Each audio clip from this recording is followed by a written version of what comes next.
भक्तन की, श्री वृंदावन धाम की, श्री सद्गुरुदेव भगवान की। दीपा गरोवर जी। राधे राधे। अरे जी, अध्यात्म की ओर अपना सफर शुरू करने के लिए पहली सीढ़ी क्या है? प्रथम भगत संतन कर संगा। पहली सीढ़ी है संत महापुरुषों का संग करो। फिर दूसरी रति मम कथा प्रसंगा।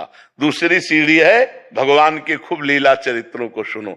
फिर गुरुपद पंकज सेवा तीसरी भक्त मान। फिर सदगुरुदेव का वर्ण करो और मान रहित होकर सदगुरुदेव की सेवा करो। और फिर चौथी भगत मम गुण गन करे कपट तज गान। फिर चौथी भक्ति है कि कपट का त्याग करके भगवान के लीला चरित्रों का गायन करो। फिर पांचवी सीढ़ी है जो गुरुदेव ने मंत्र दिया है, मंत्र जाप मम दृढ़ विश्वासा पंचम भगति सुवेद प्रकाशा।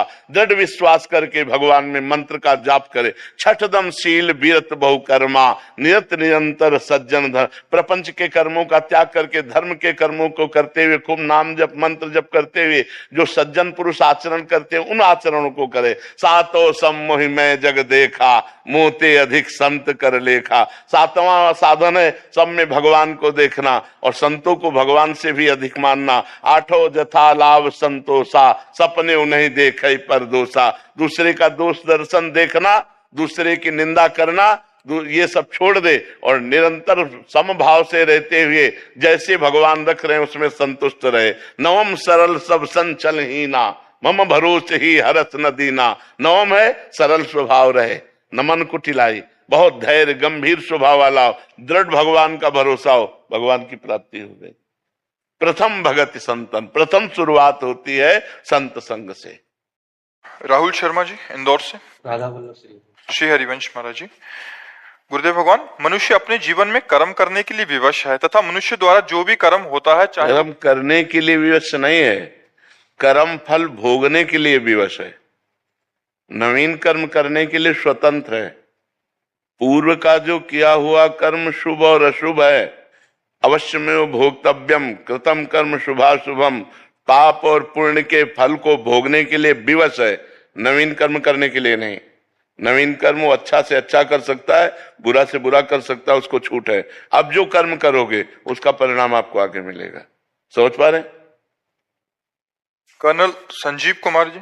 प्रणाम। महाराज जी, जैसे कि हम शास्त्रों में पढ़ते हैं कि हमें किस्मत के हिसाब से सुख और दुख भोगना पड़ता है, तो क्या हम राधा जी का सिमरन करके दुखों को कम या उन्हें सहन करने की शक्ति जड़ से नष्ट कर सकते हैं? क्योंकि पाप ही तो हमें दुख देता है और हमारा नाम जो भगवान नाम है, नाम संकीर्तनम यस्य सर्व पाप प्रणाशनम प्रणामो दुख शमनम तम नमामि हरिम परम। जिन भगवान को प्रणाम करके नाम जप करने से, नाम कीर्तन करने से सारे पाप नष्ट हो जाते हैं। स्वयं भगवान ने गीता जी में कहा सर्वधर्मान परित्यज्य मामेकम शरणम ब्रज तो अहम त्वाम सर्व पापेभ्यो मोक्षयिष्यामि मा शुचा। यदि तुम मेरी शरण में आ जाते हो, सब धर्मों का त्याग करके एकमात्र केवल मेरी शरण लेते हो, मेरा भजन करते हो, तो मैं तुम्हें सब पापों से मुक्त कर दूंगा। तो जब सब पापों से मुक्त हो जाता है तभी तो परमानंद में डूबता है, तभी तो अचिंत्य आनंद में डूबता है, तभी तो नित्यानंद विज्ञानानंद घन परम सुख को प्राप्त होता है। नहीं तो कैसे प्राप्त हो पावे? तो हम नाम जप के बल से सर्व पापों को मिटाकर परम पद को प्राप्त कर सकते हैं। पर यह है कि अब जैसे हमारा 500 ग्राम पाप है और अभी हमारा जप हुआ है 50 ग्राम, तो हमें अनुभव में नहीं आएगा क्योंकि 450 ग्राम वजन हमारा भी जुड़। अब हमारा जब 600 ग्राम होगा तब सब विध्वंस होकर परमानंद की अनुभूति हो जाएगी। इसलिए हमें नाम जप बढ़ाते रहना चाहिए। हमें ये नहीं देखना चाहिए कि अभी जो हम 1 साल से नाम जप कर रहे हैं वो कुछ लाभ दे रहा है कि नहीं, क्योंकि वो पहला काम अटैक करेगा आपके पापों के ऊपर। जो आपका नाम है वो पहला काम करेगा, आपको दुख देने वाले जो कर्म है उनको विध्वंस करेगा। अब आपका भजन बढ़ता चला जाए और वो सर्व रूप से विध्वंस हो जाए तब आपको आनंद की प्राप्ति होगी। इसीलिए नाम परमानंदमय है, लेकिन प्रारंभ में किसी को परमानंद का अनुभव नहीं होता। जैसे मिश्री मीठी होती है, लेकिन किसी को पित्त रोग हो और मिश्री पवाई जाए तो कड़वी लगेगी, लेकिन वही मिश्री रोज पाता रहे तो पित्त का समन होकर वो मीठी लगने लगेगी। ऐसे ही भगवान का नाम जप या भजन बहुत मीठा अमृतमय है, परम सुखमय है, लेकिन हमें नहीं लगता क्योंकि विषय रूपी पित्त बढ़ गया है। विषयों के प्रति राग और भोग की वृत्ति बढ़ गई है। अब हम नाम जप यही करते रहे तो जहां विषय राग नष्ट हुआ, पाप नष्ट हुआ, तो परमानंद पूरी मन राजा, पूरा हृदय परमानंद में भर जाएगा। तो परमानंद की प्राप्ति के लिए जहां किंचित भी दुख, अशांति, भय नहीं है, वो परम पद प्राप्त करने के लिए हमें निरंतर नाम जप करते रहना चाहिए। हमें परिणाम में रुकना नहीं चाहिए। हो सकता है आप बहुत सुंदर नाम जप कर रहे हो और आपको भोगने के लिए दुख मिल रहा है, क्योंकि पूर्व का पाप अटैक कर रहा है इस समय। तो हमको चुपचाप दुख भोगते हुए नाम जप नहीं छोड़ना चाहिए। तो नाम जप समस्त दुखों का नाश करके परम सुख की प्राप्ति करा देगा, परम शांति की प्राप्ति करा देगा। अनुपमा कुमारी जी, मधुबनी, बिहार से। राधे राधे महाराज जी। महाराज जी, दिव्य प्रेम के क्या रहस्य हैं? दिव्य प्रेम में डूबा व्यक्ति क्या ग्रस्त आश्रम? पहली बात है कि प्रेम अनिर्वचनीयम स्वरूपम। वाणी की सामर्थ्य नहीं है कि प्रेम की बात को बताया जा सके। प्रेम स्वाद है, भजन का स्वाद है प्रेम। जैसे आपको गुलाब जामुन पवाया जाए और आपसे पूछा जाए कैसा, तो आप कहोगे मीठा। फिर हम प्रश्न करें कैसा मीठा, तो आप कहोगे बहुत अच्छा मीठा। फिर प्रश्न करें बहुत अच्छा मीठा मतलब कैसा, तो आप उत्तर दोगे खा के देख लो। आगे है आपके पास उत्तर? तो ऐसे ही प्रेम आनंद में। कैसा? बोले परमानंद में। कैसा? बोले भजन करके देख लो। जब तक भजन नहीं करोगे तब तक प्रेम का अनुभव गम्य भजे जय संता। प्रेम अनुभव स्वरूप है। प्रेम का रहस्य यह है कि वो जाने मोरी छाती, मीरा जी कहती, मेरी वाणी की सामर्थ्य नहीं कि उसका वर्णन कर सकूं। सूक्ष्मतरम अनुभव स्वरूपम प्रतिक्षण वर्धमानम, जो प्रेम का स्वरूप है, कामना रहितम, कोई कामना नहीं, और वो हृदय के अनुभव का विषय, वो वाणी का विषय नहीं है। जो निरंतर नाम जप करते हैं, भगवान की लीला कथा सुनते हैं, भगवान की सेवा करते हैं, पापाचरण का त्याग करते हैं, धीरे धीरे उनके हृदय में भगवान से प्रेम प्रकट होने लगता है। और जब प्रेम प्रकट होने लगता है तब और कछु न सुहाए, कुछ अच्छा नहीं लगता।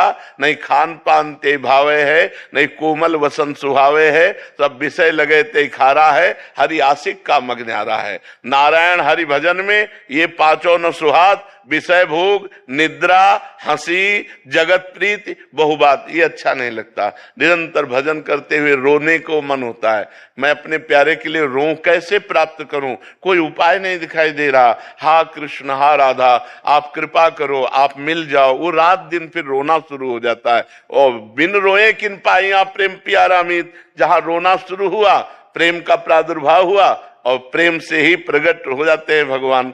जहां हमारे हृदय में प्रेम प्रकट होता है तो हरि व्यापक सर्वत्र समाना, और प्रेम ते प्रकट होई मैं जाना। भगवान जहां देखे इसके हृदय में प्रेम प्रकट हुआ तो भगवान हृदय में ही प्रकाशित हो जाते हैं। प्रेम अनिर्वचनीयम है, उसका वाणी के द्वारा वर्णन नहीं किया जा सकता। क्या गृहस्थ आश्रम में इसका पालन किया जा सकता है? बिल्कुल, गृहस्थ आश्रम और विरक्त आश्रम ये सब शरीर धर्म है।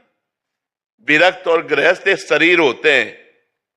अगर हमारा मन, तो चक्रवर्ती सम्राट महाराज अम्बरीश, विरक्त महात्मा दुर्वासा जी, विरक्तता की चरम सीमा दुर्वासा जी, एक वलकल की लंगोटी लगाकर दूब का रस पीने वाला, और चक्रवर्ती सम्राट, अनेक रानियां और समस्त वैभव, फेल हो गया महात्मा विरक्त उनकी भक्ति के आगे। सावई मना कृष्ण पदारविंदयो, मन कृष्ण के चरणों में लगा। चक्रवर्ती सम्राट है और इनको अपनी तपस्या का अहंकार है। तो पूरा चरित्र पढ़ के देख लो, अम्बरीश और दुर्वासा चरित्र। तो इसलिए ये भ्रम हटा दो कि हम गृहस्थ में हैं और हमसे भजन नहीं हो सकता, या हम भक्ति की ऊंचाई नहीं प्राप्त कर सकते, या जो महात्मा लोग गति प्राप्त करते वो हम नहीं प्राप्त कर सकते। नहीं, आप प्राप्त कर सकते हो, पर आप अपने धर्म के अनुसार चलो तब। गृहस्थ धर्म सबसे बड़ा धर्म है। जितने भी विरक्त महात्मा हुए पैदा कहां हुए? जितने भी विरक्त महात्मा हुए उनका पोषण कौन करता है? गृहस्थ आश्रम। आप वस्त्र देते हैं, आप भोजन देते हैं, आप फल देते हैं, जिनको खाकर हम भजन करते हैं, साधना करते हैं। हम पैदा हुए गृहस्थ में, हम पल रहे हैं गृहस्थों से, और हम रह रहे हैं गृहस्थों के बीच में। तो ये मत मानो कि हम गृहस्थ हैं तो हमारा जीवन मतलब वो जैसा महात्मा लोगों का जीवन है वैसा नहीं। एक महात्मा मांग करके खाता है तुम्हारे घर से और तुम उसको खवाकर भजन करते हो, और वो तुमसे मांग के खा के भजन करता है। इसी में देख लो कौन श्रेष्ठ है। तुम उसको खवा करके भजन कर रहे हो, बस भजन की खास बात है। तुम वो अकेले खा करके भजन कर रहा है, तुम पूरे परिवार का पोषण करके समाज को लेकर के भजन कर रहे हो, तुम्हारा महान धर्म है। बस चूक ये हो जाती कि गृहस्थ धर्म में रहते हुए पापाचरण और आसक्ति इतनी प्रबल है कि भजन करना बड़ा कठिन है। अगर ये चूक सुधार लो तो आपको भी वही गति मिलेगी जो एक महात्मा को गति मिलती, वही आपको गति मिलेगी। पूजा जी बेंगलोर से। राधे राधे महाराज जी। महाराज जी, आत्मा तो अमर होती है और मरने वालों का दुख नहीं करना चाहिए, लेकिन इस देह के दुख को कैसे दूर करें कि हमारे साथ जो माता पिता थे उनको इतना प्रेम देखो, करते थे। जब तक ज्ञान नहीं होगा तब तक मोह जो है ये पीसता रहता है, किसी को भी हो। मोह पास ऐसे फांसी की तरह है कि वो पूरे जीवन बर्बाद कर देती है। और इसी मोह को जब तक नष्ट नहीं किया जाएगा तब तक भगवान की प्राप्ति नहीं होती। मोह गए बिनु राम पद होई न दृढ़ अनुराग, जननी जनक बंधु सुतदारा तनु धन धाम सुहृद परिवारा, सबकी ममता ताग बटोरी मम पद मनहि बांध बर डोरी। जब तक ज्ञान नहीं होगा और सबकी ममता भगवान के चरणों में समेट के नहीं लगेगी तब तक जीव को तो ये दुख होता ही रहेगा कि वो मरा, वो बिछो हुआ, वो जन्मा तो आनंदित हुआ, मरा तो दुखी हुआ। यही सुख दुख का पूरा चक्र चल रहा है जिसमें सब पिस रहे हैं। चलती चक्की देख के दिया कबीरा रोए और दो पाटन के बीच में साबित बचा न कोई। ये जो सुख दुख के पाटन है ना, द्वंद है ना, इसी में सब पिस रहा है। तो चलती चक्की देख के दिया कमाल ठठाए और रहा है सहारे कील के तो बाल न बाका जाए। जो चक्की पूरे सबको पीस डालती है लेकिन जो दाना सकिल के कील के सहारे हो गया उसका कुछ नहीं बिगड़ता। कील है भगवान, इस संसार रूपी चक्की को चलाने वाले भगवान है। जो भगवान की शरण में चला गया बाल न बाका जाए, वही बच सकता है। इसलिए नाम जप करो, भगवान से प्रार्थना करो कि हमारे अंदर मोह का नाश हो जाए। नहीं, मोह में ही तो सारा जगत फंसा हुआ है, इसी मोह में फंसकर ही दुर्गति को प्राप्त होता है। गोपाल जी पलवल से। राधे राधे। राधे राधे महाराज जी। महाराज जी, आत्मा अजर अमर अविनाशी है। हमारे स्थूल शरीर से जो शुभ और अशुभ कर्म होते हैं उनका फल कौन भोगता है और कहाँ भोगता है, क्योंकि शरीर तो नाशवान है। स्थूल शरीर, सूक्ष्म शरीर, कारण शरीर और तीनों शरीरों को प्रकाशित करने वाला आत्मा अब अपने स्वरूप को भूल करके अंतःकरण के मैं धर्म में, अंतःकरण में चार धर्म है। संकल्प विकल्प करना मन का कार्य है, निश्चय करना बुद्धि का कार्य है, उस विषय का चिंतन करना चित्त का कार्य है और क्रिया को स्वीकार करना कर्ता भाव अहंकार। ये अंतःकरण धर्म के अहंकार में आत्मस्वरूप भ्रमित होकर के स्वीकार कर लिया और वो देह भाव को प्राप्त हो गया। जैसे आप अपने को देह मानते हैं, अगर कह दें कि मैं देह नहीं मानता तो देह के सुख दुख का आपको अनुभव होता है। तो इसका मतलब आप अपने को तो जानते नहीं, केवल देह को जानते हैं। तो जो आपका स्वरूप है वो भ्रमित होकर के अंतःकरण के अहम धर्म को स्वीकार करके देहाभिमानी बन, अब देहाभिमानी बन करके वो सुख का कर्ता और भोक्ता, अहंकार विमूढ़ आत्मा कर्ता हमिति मन्यते, मैंने ऐसा किया, मैं ऐसा करूंगा, मैं ऐसा कर सकता हूं, इस भाव में फंसकर पुनरपि जननम पुनरपि मरणम पुनरपि जननी जठरे शयनम, उस अजन्मा अविनाशी को ये भोगना पड़ रहा है। बस यही शुद्ध ज्ञान हो जाए तो मोक्ष को प्राप्त हो जाए। अब ये ज्ञान प्राप्त करने के लिए साधना आवश्यक है। जैसे दूध में घी है पर दूध में पूड़ी नहीं पका सकते आप, उसके लिए प्रक्रिया है।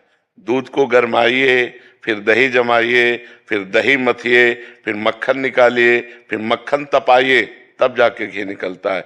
ऐसे ही परब्रह्म परमात्मा सर्वत्र है, आप भी वही स्वरूप हैं, पर उसके लिए साधना करनी पड़ेगी। तप के द्वारा जब अंतःकरण पवित्र होगा तो आप साक्षी भाव को प्राप्त हो जाएंगे। आपको पता चलेगा कि मैं अलग हूं और ये सिस्टम अलग है प्रकृति का।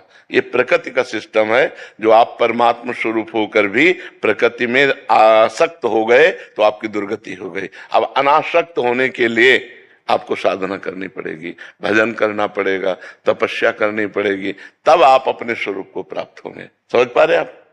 सूरज जी। राधे राधे। राधे राधे महाराज जी। महाराज जी, मानसिक दीक्षा का क्या स्वरूप है? मानसिक दीक्षा किसकी होती है? जब हम किसी महापुरुष में अत्यंत आसक्त हो जाते हैं और वो प्रगट में नहीं होते हैं, तब वो आकर के मानसिक दीक्षा देते हैं।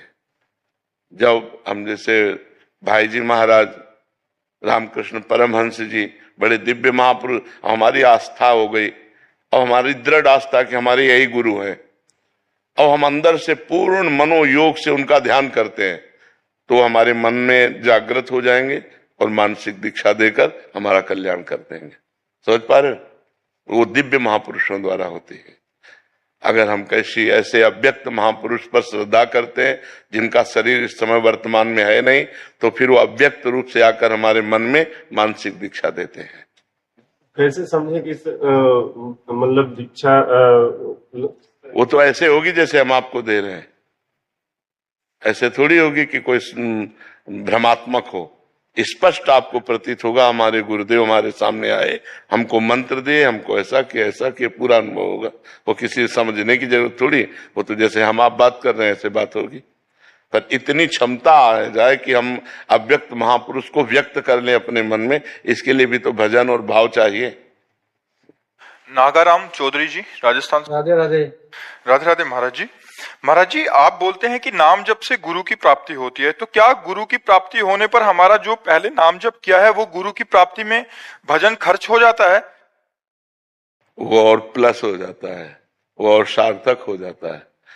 जब हम ऐसे नाम जप करते हैं तो हमें सदगुरुदेव मिलते हैं, जो सदगुरुदेव प्रदत्त नाम जप करते हैं तब इष्ट देव मिलते हैं। तो वो इष्ट देव के मिलन की ही सीढ़ी बन जाता है, वो उठा करके आपको अध्यात्म की ऊंचाई में पहुंचा देगा। नाम जब कभी व्यर्थ थोड़ी होता है। समझ पा रहे आप? हाँ, जैसे आपके घर में पैसा जमा है, वही बैंक में पहुंच गया तो बैंक में ब्याज सहित मिलने लगा और सुरक्षित हो गया। तो ऐसे नाम जब किया, ये घर का है, और जब हम गुरु में पूर्ण श्रद्धा करके समर्पित हो गए, अब ये सरकारी हो गया, अब ये अविनाशी चिदानंदमय सुख आपको प्रदान करेगा। जी अतुल जी। राधे राधे। राधे राधे महाराज जी। महाराज जी, सत्मार्ग और सत्कर्म करने के पश्चात भी जब कार्यों में विघ्न होते हैं तब मन बड़ा विचलित होता है। इससे ऐसा भी लगता है विघ्न ना हो तो सत्कार्य कैसा है? जिसमें विघ्न ना हो तो सत्कार्य कैसा? ये माया विघ्न डालेगी सत्कार्य में, और हम सत्कार्य करने वाले हैं, इसलिए हमको बहुत संघर्ष लड़ना पड़ेगा। सुबह रघुनाथ जी का राज्याभिषेक तय हो गया और शाम के ही 14 वर्ष का वनवास। देखो, भगवान सच्चिदानंद है ना, तो इन्हीं के जीवन में देख लो। सुबह रघुनाथ जी का राज्याभिषेक होने वाला, पूरी अवध में आनंद बधाइयां बजने वाली हैं, और शाम के ही शोक पूरी अयोध्या में छा गया। माता कैकेयी जी के द्वारा ये 2 वरदान मांगे गए, 14 वर्ष विशेष उदासी, भगवान का वनवास और भरत जी का राज्याभिषेक। महाराज का प्राण छूट जाता है दशरथ जी का, सब माताएं वैधव्य को प्राप्त होती, पूरी अयोध्या 14 वर्ष तक वियोग अग्नि में जलती है, और कहाँ सुबह आनंद होना था। तो भगवान ने अवतार लेकर ही हमको शिक्षा दी कि मृत्युलोक में मानव जीवन संघर्षमय है, इसमें हमें लड़ना पड़ेगा। विपत्ति, अपमान, असफलता, इनको रौंदना पड़ेगा। तपस्या के बल से, भजन के बल से, तीर्थयाटन, जन समुदाय की सेवा, इन पवित्र कार्यों के द्वारा हम बलवान बने और इस माया के द्वारा दिए हुए विघ्नों को रौंदे और फिर निकल। ये तो विक्षेप पड़ेगा। हमारी किसी पूजा पाठ की त्रुटि से तो नहीं ऐसा? नहीं, ऐसा नहीं होता, ये माया का कार्य है। माया स्वयं अपना स्वरूप प्रकट करती है जब, तो 3 गुण है, सतोगुण, रजोगुण, तमोगुण, और यही कोई न कोई रूप रख करके विक्षेप पहुंचाते हैं हमारे मार्ग में। तो हमको नाम जप के द्वारा, अध्यात्म के ज्ञान के द्वारा, उसके द्वारा पहुंचाए हुए विक्षेपों से आगे निकल जाना है। बड़े बड़े सिद्ध संतों के जीवन में विक्षेप हुए हैं, तो फिर अपने लोग तो साधारण जीव हैं, बड़े बड़े सिद्धों के जीवन में विक्षेप पहुंचे हैं। तो हमको चिंता नहीं करनी, हमें संघर्ष करना है, हमें हारना नहीं, निराश नहीं होना, उदास नहीं होना, और ये निश्चय रखना है इसी जन्म में हम माया पर विजय प्राप्त करके भगवान को प्राप्त करेंगे, क्योंकि हम भगवान की शरण में भगवान का नाम जप करते हैं। ये निश्चय कभी बदलने ना पावे, ये निश्चय दृढ़ रहे, भगवान का भरोसा दृढ़ रहे और भगवान का नाम जब चलता रहे, आप विजय को ही प्राप्त होंगे। भगवान को अधीन कर लेता है भगवान का सुमिरन करने वाला। सुमिर पवन सुत पावन नामू, अपने बस करी राखे रामू। तो जिसके अधीन भगवान है, फिर उसका कौन बाल बाका कर सकता है। मुख में हो राम नाम, राम तेरे हाथ में, बंदे तू अकेला नहीं, राम तेरे साथ में। राम हाथ में हो जाते हैं तो अखिल कोटि ब्रह्मांड नायक भगवान तुम्हारे हाथ में हो जाएंगे यदि नाम जप करोगे। मुख में हो राम नाम, राम तेरे हाथ में, बंदे तू अकेला नाही, राम तेरे साथ में। बस विधि का विधान जानी, हानि लाभ सही, जाहि विधि राखे राम, ताहि विधि। बड़ा आनंद का मार्ग है जी। वंदना उपाध्याय जी। राधे राधे गुरु। राधे राधे महाराज जी। महाराज जी, भगवत गीता में श्री कृष्ण जी ने कहा है कि न मैं भक्तः प्रणश्यति, अर्थात मेरा भक्त का कभी नाश नहीं होता। तो क्या सभी नाम जप से भगवत धाम को प्राप्त हो जाएंगे? हाँ, लेकिन सभी नाम जप करते कहाँ हैं? सभी भगवान के आश्रित कहाँ हैं? गीता जी में लिखा है कि जो दुष्कृति है, मूढ़ नराधम है, वो मेरी शरण में नहीं आते।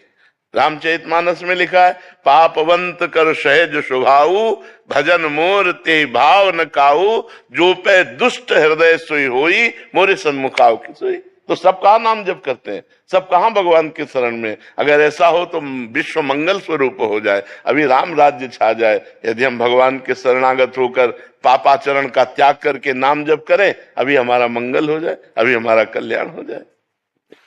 अमित जी।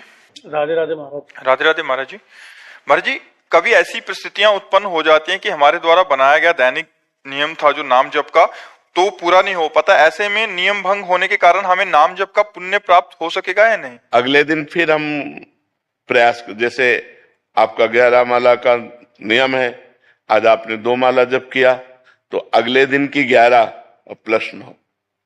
अगर आपका 5-6 दिन छूट जाता है तो 4-4 माला बढ़ाते चले जाइए रोज दिनचर्या में और उनको पूरा कीजिए। इससे हमारा भजन बढ़ेगा, इससे हमारा सुकृत बढ़ेगा, इसमें हमारा मंगल होगा। नियम निष्ठा नहीं तोड़नी चाहिए। मतलब किसी समस्या में हम फंस गए, अब 10 दिन हमसे हमारी दिनचर्या नहीं हो पाई, तो अब हम 11वें दिन, मान लो 11 माला, तो 11 माला और 5 माला एक्स्ट्रा करते हैं। अब तब तक हम 5 माला एक्स्ट्रा करते चले जाएंगे जब तक हमारा 10 दिन का वो पूरा कवर नहीं हो जाएगा। ऐसे भजन किया जाता है। गृहस्थी में समस्याएं आ सकती हैं कि आप नियम पूरा नहीं कर सकते, तो उसको अगले दिन पूरा कीजिए, उसके अगले दिन पूरा कीजिए, 3 दिन में 4 दिन में उसकी कमी को पूरी कीजिए। समझ पा रहे हैं आप? सुनीता जी मेरठ से। श्री हरिवंश महाराज जी। महाराज जी, अगर भगवान के समक्ष किया गया संकल्प पूरा ना कर पाए तो प्रभु क्षमा कर देते हैं? अरे हम बच्चे हैं, हमारा क्या संकल्प? हमसे तो गलतियां होती ही रहेंगी, हमसे तो त्रुटि होती रहेंगी, पर प्रयास करें, जो हम नियम लें उसको पूरा करें, प्रयास करें। अगर हम प्रयास में असफल होते हैं तो भगवान नाराज क्यों होंगे? वो बहुत गंभीर पिता हैं, वो उदार शिरोमणि पिता है, हम उनके बच्चे हैं। बच्चों से त्रुटि हो जाए तो पिता नाराज थोड़ी होते हैं, वो तो बहुत बड़े हैं, बहुत कृपालु हैं, बहुत उदार हैं। पर हमें चाहिए कि हम जो नियम लें, जो संकल्प करें, उसे पूरा करना चाहिए। ऐसे सहसा संकल्प नहीं लेना चाहिए, लेकिन जो संकल्प ले उसे पूरा करें। अगर नहीं कर पाते हैं तो भगवान से निवेदन करें, प्रार्थना करें कि प्रभु हमें बल दो, मैं उस संकल्प को पूरा करूं। बकाया उसमें कोई हानि नहीं है कि कोई हानि हो जाएगी। वो मंगल भवन अमंगल हारी है, कभी अमंगल तो कर ही नहीं सकते जी। राम चौधरी जी। महाराज जी, आपके चरणों में कोटि कोटि प्रणाम। गुरुदेव भगवान, आपकी कृपा से नाम जप हो जाता है, लेकिन मेरे से और साधन नहीं बन पा रहे। जैसे कि मतलब कोई भी नियमावली हो या पाठ आदि हो, मेरी श्रद्धा चलेगा, बस केवल नाम जप करते रहो, इसी से भगवत प्राप्ति हो जाएगी। निरंतर नाम चलाते रहो, बस इसी से काम बन जाएगा। पर पापाचरण नहीं होना चाहिए, साइड में परहेज है, दवा के साथ साइड में परहेज है। अगर गंदे आचरण करोगे, पापाचरण करोगे, तो नाम जब उसी को भस्म करने में लगा रहेगा तो तुम्हें आनंद की अनुभूति कब होगी? इसलिए पापाचरण का त्याग करके यदि केवल नाम जप किया जाए तो नाम जप मात्र से ही भगवत प्राप्ति हो जाएगी, सब दुखों का नाश हो जाएगा, सर्वानंद हो जाएगा। भगवान का नाम सर्व सामर्थ्यशाली है। हर्षिता। महाराज जी, मेरा प्रश्न है कि हम अपने हर कार्य, हर परिणाम के लिए खुद को भगवान के चरणों में समर्पित कर देते हैं, तो क्या ये समर्पण हमें आलस्य प्रदान तो नहीं करते? नहीं, कैसी बात करते हो? भगवान का समर्पण वीरता प्रदान करता है कि आलस्य? भगवान के चरणों में समर्पण कर देने का मतलब सर्व मंगलमय। और वो बहुत धन्यवाद है कि आप हर क्रिया को भगवान के चरणों में समर्पित करके करें। अगर ऐसा कुछ है कि भगवान सब कर देंगे और हम पापाचरण करते हैं, फिर गलत बात है, ये कायरता होगी। हम गंदे आचरण कर रहे हो, भगवान की कृपा से हमारा मंगल हो जाएगा, ऐसा कैसे हो रहा है। हम अच्छे कार्यों का संकल्प करते हैं पर भगवान की शरण में होकर कि प्रभु अब आप देख लीजिए, अब मैं सतमार्ग में चल तो रहा हूं पर मैं चलने लायक नहीं हूं, ना मैं इंद्रिय विजयी हूं ना मैं काम विजयी हूं। प्रभु पर भरोसा आपका है कि आप मुझे जिता दोगे, आप मुझे निकाल दोगे, तो निकल जाएंगे। फिर भगवान की कृपा ऐसे चला ही जाता है, ऐसे ही अहंकार करके थोड़ी सतमार्ग में चला जाता है कि मैं ऐसा कर लूंगा, नहीं, भगवान की कृपा से हो जाएगा, प्रयास हमारा, सफलता भगवान की कृपा, ऐसे चला जाता है। पवन कुमार जी हिसार से। राधे राधे महाराज जी। महाराज जी, नौकरी लगने से पहले मेरी भगवान में आस्था बहुत थी और जिससे मुझे नौकरी भी मिल गई, वैसे ही मेरी श्रद्धा से शादी भी हुई, बच्चा भी हो गया। अब धीरे धीरे महाराज जी आस्था और मतलब भजन कम क्यों होता चला जा रहा वैसे है? बढ़ना चाहिए, भजन तो बढ़ना चाहिए। हमारी जब कामनाओं की पूर्ति होती है तो हम उसमें लिप्त हो जाते हैं, भजन को छोड़ देते हैं। जिनके कारण कामनाओं की पूर्ति हुई उस कारण को छोड़ देते हैं और क्रिया पर आसक्त हो जाते हैं। पत्नी पुत्र परिवार मनोनुकूल मिल गया, भूल गए भगवान को। इसलिए हमें चाहिए कि हम अपना भजन और बढ़ावें, क्योंकि ये चीजें स्थायी नहीं है, ये स्थायी नहीं है। नौकरी भी छूट सकती है, पत्नी भी पधार सकती है, पुत्र भी पधार सकता है, आप भी पधार सकते हैं। ये मृत्यु लोक है, नाशवान है। फिर क्या हाथ लगेगा? न पत्नी साथ जाएगी, न पुत्र साथ जाएगा, न शरीर साथ जाएगा, न बैंक बैलेंस साथ जाएगा, न नौकरी साथ जाएगी। साथ जाएगा तो भगवान का नाम जाएगा ना। तो भजन क्यों छोड़ो यार? भजन तो बहुत भाग्य से करने को मिलता है। यदि थोड़ा भी मन भजन में लग रहा है तो उसको और बढ़ाना चाहिए, उसको छूट नहीं देनी चाहिए। भजन हो या ना हो चलेगा, ऐसा नहीं, ठीक है, भजन करो जी। चेतन जी दिल्ली से। राधे राधे राधे महाराज जी। महाराज जी, आप कह रहे हैं कि आपने किसी को कंठी माला का फल बताया और पहना दी, बाद में उसने उतार के महाराज जी मांस मदिरा खाने लग गया, तो महाराज जी उसकी दुर्दशा तो है, मेरे को तो पाप नहीं लगेगा महाराज जी, मैंने तो उस समय। वैसे हमें लगता है ये क्रियाएं अपने द्वारा नहीं होनी चाहिए, अपने को समर्थ नहीं समझना चाहिए, ये संतों के द्वारा होनी चाहिए, गुरुजनों के द्वारा। कोई ऐसा भाव दिखाई देता है तो हम किसी संत के पास ले जाते हैं, उसकी सामर्थ्य से उसका कल्याण होगा। अब हम कंठी माला उसको पहना दें, ऐसा ठीक नहीं है। किसी संत के हाथ से कंठी माला पहनवावे तो भगवान का संबंध, भगवान की प्रार्थना से वो निर्वाह हो जाएगा। अभी आप में खुद सामर्थ्य नहीं है, आपने कंठी माला पहना दी, उतार के फेंक के मनमानी आचरण करने लगा, तो फिर ठीक नहीं है। महाराज जी, मैं वृंदावन आता हूँ ना, तो कहते हैं कि आप माँ से कंठी माला ऐसे कंठी माला कोई ऐसे खिलवाड़ चीज है क्या? कंठी माला तुम्हें पहनना है तो किसी संत की शरण में चलो, वो अपने हाथ से कंठी माला दे तब धारण किया। ऐसे थोड़ी बाजार से खरीदा पहन लिया, ऐसे नहीं। ये भागवती का तभी उसका कल्याण नहीं हुआ, तभी वो फिर अपने गंदे आचरणों में चला गया। नहीं, कंठी माला का प्रभाव है, जिनके गलों में कंठी बंध गई, हमें लगता है कि वो जीवन में शराब नहीं पिएंगे, मांस नहीं खाएंगे, गलत आचरण नहीं करेंगे, डरेंगे कि हमने कंठी बांध रखा है, डर लगता है। जैसे कंठी बांधे ना तो डर लगता है कि यार हम तिलक लगाएं, कंठी बांधे, भगवान के विरुद्ध आचरण कैसे करें। लेकिन जो मनमानी तो फिर बाजारू, तो बाजार से खरीद लिया, पहन लिया, उतार दिया, फेंक दिया, कोई मतलब नहीं। रिश्तेदार है, बस से कंठी माला पहनी, 2 दिन बाद उतार दी। हाँ, वो संसार के ऐसे। मरीज को भगवान का स्वरूप मान करके सेवा कीजिए और नाम जप कीजिए।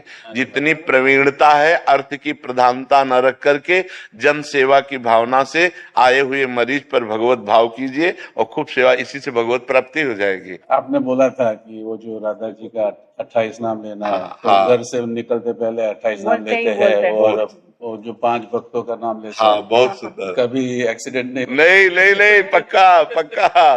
भक्ति भक्त भगवंत गुरु चतुर नाम बपु एक, इनके पद बंधन किए नासत विघ्न अनेक। जिते विनायक शुभ शुभ विघ्न करे नहीं कोई, विघ्न करे नहीं कोई, डरे कलिकाल कष्ट भय, हरे सकल संताप, हरि नाम जपत जय। उसकी कभी पराजय नहीं हो सकती। खूब मंगल में। ये मोदी जी के भाई हैं, इनको दर्शन की बहुत अभिलाषा थी। तो माँ के साथ रहने का मुझे सौभाग्य प्राप्त हुआ था। माँ 2 साल पहले शरीर छोड़ दिया माता। जी, बहुत सुंदर। और नाम जप करते रहिएगा, नाम जप कर, खूब नाम जप कीजिएगा। भगवत आराधना ही जीवन का परम लाभ है। बहुत सुंदर। भगवान, हम अलग अलग मंदिर में जाते हैं तो भगवान का स्वरूप अलग अलग होता है, तो ध्यान भजन करते हैं तो कंफ्यूजन होता है, तो उसको समाधान होगा। इसमें क्या है कि आचार्य परंपरा से जब हम जुड़ते हैं तो जैसे अब हम हैं तो हम जाएं कहीं भी, लेकिन हम ध्यान करेंगे राधा वल्लभ जी का, क्योंकि हरिवंश महाप्रभु के हम शिष्य हैं और राधा वल्लभ जी हमारे इष्ट हैं। तो अब जैसे कोई स्वामी हरिदास जी का है तो बाकी बिहारी का ध्यान करेगा। अब जैसे आप नहीं जुड़े हैं तो आपको मान लेना चाहिए कि मेरे बांके बिहारी जी, तो दर्शन सब जगह करो लेकिन ध्यान बिहारी जी का करो। ऐसे चला जाता है भगवान के मार्ग में, एक जगह कहीं अपनी निष्ठा कर ली जाती है और फिर सतमार्ग में चला जाता है। जी, मैं 78 हूँ और मैं जब भी मेडिटेशन करता हूँ, ध्यान करता हूँ, अग्नि में बैठ के करता हूँ, तो मैं करता रहा और शिव की उपासना करता रहा। एक दिन मेरे को कहे कि आपका स्मरण हुआ और मुझे ऐसा लगा जैसे आप खुद बैठे हो और मुझे इतनी शांति मिली, इतना आनंद मिला कि मैं उसके बाद में जब भी डिप्रेशन में होता हूँ तो मैं आंख बंद करके रात को याद करता हूँ और जैसे ऐसा क्यों होता है, क्यों होता है? देखो, जिन भगवान शिव का ध्यान करते उन्हीं भगवान शिव के हम हैं। अब वो आपको कृपा कराने के लिए उस रूप का दर्शन करा रहे हैं, उनकी कृपा है, भगवान शिव की कृपा से। घर पे माता जी का, माता शेरावाली का विग्रह भी विराजमान है जी, तो मैं राधा नाम से जब करता हूँ। बिल्कुल बिल्कुल वही राधा है, वही दुर्गा है, कोई अंतर नहीं है। वही सर्वशक्ति स्वरूपा भी है, वही प्रेम स्वरूपा भी है। प्रेम स्वरूपा में राधा है, शक्ति स्वरूपा में दुर्गा है। ठीक है महाराज जी, आप हर एक प्रश्न का उत्तर काम, क्रोध, लोभ, मोह, जिसका भी उत्तर होता है नाम जप का, क्योंकि बिना नाम जप के पावर नहीं है। महाराज जी कोई ऐसा उपाय नहीं है कि बाहर बता दें, कहीं दीपक चढ़ा दें या कहीं? ये सब नौटंकी है। अगर ऐसा हो तो 10-20 टीन घी लेकर के जला दो और हमें बताओ तुम्हें लाभ मिल जाए तो। कुछ नहीं होने वाला। बिना अंदर के, तुमने पाप किया है अंदर के चिंतन से, ध्यान दीजिए। अंदर आपने कामना की और शरीर से आपके पाप हुआ। अब अंदर कैसे ठीक होगा? अंदर नाम जब ठीक करेगा।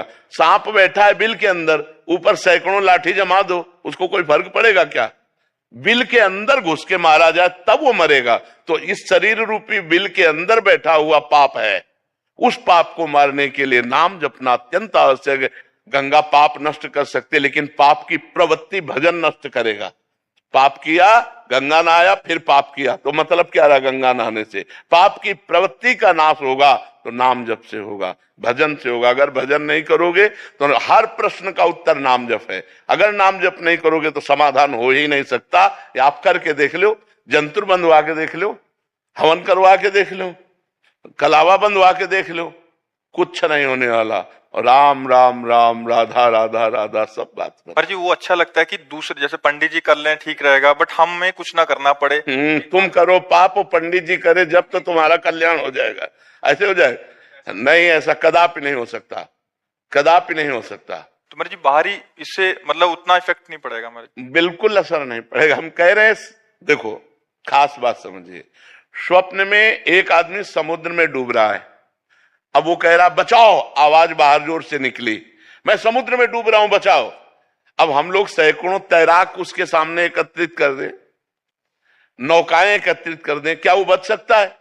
एक उपाय केवल है, जगा दो उसे। समझ रहे हो ना?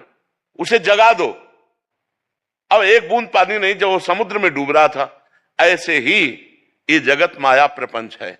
जब तक ज्ञान नहीं होगा, जब तक भजन नहीं होगा, जैसे उसका एक ही उपाय केवल जगा देना है। आप सैकड़ों तैराक एकत्रित कर लो, बचा नहीं सकते उसको। नौका, जल जहाज नहीं बचा सकते। क्यों? वो स्वप्न में डूब रहा है। उसको जगा दो, बस उसका स्वप्न टूट जाए, वो जग गया, अब वो बच जाएगा। जो सपने सिर काटे कोई, बिन जागे दुख दूर न होई। ऐसे ही जब तक आपको ज्ञान नहीं होगा तब तक आप रोते रहोगे इस जगत के मोह में, राग में, काम में, क्रोध में, लोभ में। थोड़ा दान पुण्य किया, थोड़ा पाप नष्ट हुआ, फिर पाप किया, फिर इससे काम नहीं बने। काम बनेगा पाप की जड़ का नाश हो, और पाप की जड़ है पाप की प्रवृत्ति। उस प्रवृत्ति में जब तक ज्ञान नहीं जागृत होगा तब तक बात नहीं बनेगी। इसलिए खूब नाम जप करना अत्यंत अनिवार्य है। पर जी और कैसे पता लगेगा कि हमारे पाप नष्ट हो रहे हैं और हो गए हैं? जैसे जैसे पाप नष्ट होते जाएंगे, चिंता, शोक, भय, ये सब नष्ट होता जाएगा। अपने अंदर अपने आप हृदय में आने लगेगा, मैं निष्पाप हो गया हूं। अपने आप हृदय में आने लगेगा मेरे पाप कम हो रहे हैं, अपने आप अनुभव में आएगा। जैसे जैसे भजन बढ़ता चला जाएगा, भगवान प्रिय लगने लगे, धर्म प्रिय लगने लगे, गंदे आचरणों से घृणा होने लगे। ये है पवित्रता का लक्षण। पापी पुरुष के हृदय की स्थिति क्या होती है? हर समय वो चिंता, डिप्रेशन, शोक में रहता है। हाँ, निगेटिव, उसका हर चिंतन निगेटिव हो, यहां तक निगेटिव हो जाएगा कि उस करने की वो सोच लेगा। अब उसको कल्पों तक भटकना पड़ेगा। अरे मनुष्य जन्म मिला है समस्या का समाधान करने के लिए, ना कि समस्या बढ़ाने के लिए। क्या समस्या बढ़ाना है, ना कि समस्या मिटाना है। लोग समझते नहीं है, सोचते हैं आप कर लेंगे तो हम समस्याओं का निदान कर लिया, और घोर समस्या में फंस गए। समस्या का निदान करने का उपाय मनुष्य शरीर था, उसको खो दिया। अब तो सवाल नहीं उठता। 83,99,999 योनियों में एक भी योनि ऐसी नहीं है जिसमें आप भजन करके भगवान को प्राप्त कर लें। 84 लाख योनि की पूर्ति मनुष्य शरीर से होती है। इसी मनुष्य शरीर से भजन करके हम अपना कल्याण कर सकते हैं। समस्त समस्याओं का निदान भजन है, अगर भजन नहीं तो कुछ नहीं है।